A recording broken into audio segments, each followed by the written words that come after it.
Sir সবাইকে নিয়ে চলে এসেছি। তোমরা বলে শফিকের দোকানে ধারে জিনিস নিয়ে টাকা দিচ্ছ না? কিসের ধার?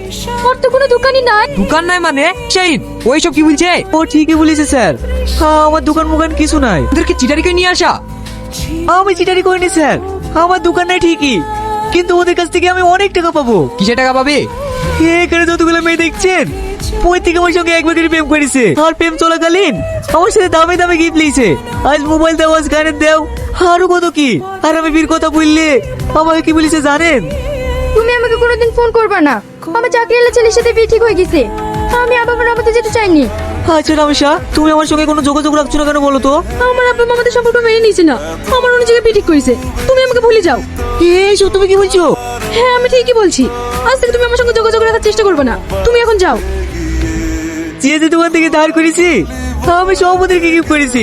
সে দোকানেরা সব আমার সাথে টাকা চাইছে, তাই আমি ওদের কাছে এবার হার কাটা পাঠিয়েছি। আমার সমস্ত টাকা ফেরত চাই। ওইগুলো তোমাদেরকে গিফট করেছে, গিফটের টাকা কেন ফেরত দেবো? ও কথা বললে তো হবে না।